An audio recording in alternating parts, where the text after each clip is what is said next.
Hello मैत्रिणींनो, कशा आहात? तर आज आपण बनवणार आहे मक्याचे वडे. तर हे तुम्ही वेगवेगळ्या शेपमध्ये बनवू शकता. तर आता पावसाळा लागला आहे, त्याच्यामुळे मक्याची कणसं जी आहे ती मार्केटमध्ये इझिली अवेलेबल असतात.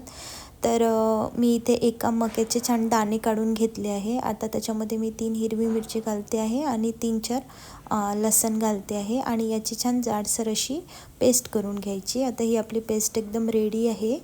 आता ही छान एका बाउलमध्ये काढून घ्यायचं आणि याच्यामध्ये अर्धा वाटी एवढं बेसन घालायचं.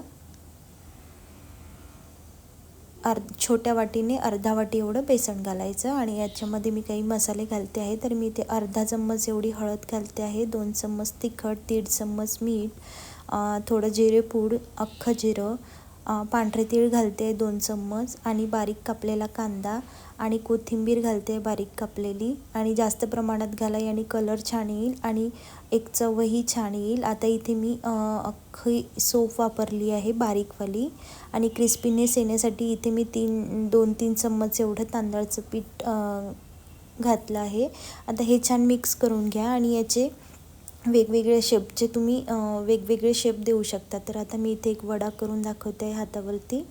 तर तुम्हाला जसा हवा तसा छोटा मोठा तुम्ही करू शकता. इकडे मी तेल गरम करायला ठेवलं होतं. आता त्याच्यामध्ये हे वडे जे आहे ते छान तळून घ्यायचे आहे आणि याच प्रकारे तुम्हाला सगळे वडे जे आहे ते रेडी करून डीप फ्राय करून घ्यायचे आहे आणि याला छान गोल्डन ब्राऊन कलर येतपर्यंत दोन्ही साईडने छान तळून घ्यायचे. आता तुम्ही बघू शकता आपले जे वडे आहे मक्याचे ते एकदम रेडी आहे. हे खायला पण पौष्टिक आहे आणि पावसाळ्याचं सीझन म्हटलं की चटपटीत असं आपल्याला खायला लागतंच. तर एकदा नक्की करून बघा. आणि आता मी तुम्हाला च्या आकाराचे जे आहे ते पण करून दाखवते. हे लहान मुलांना खूप आवडतात. तर करून बघा आणि मला कमेंट्स करून नक्की कळवा. आणि तुम्हाला जर माझ्या रेसिपीज आवडत असेल तर माझ्या चॅनलवरती जाऊन लाईक आणि सबस्क्राईब नक्की करा. तुम्ही बघू शकता हे पण झाले आहे आपले.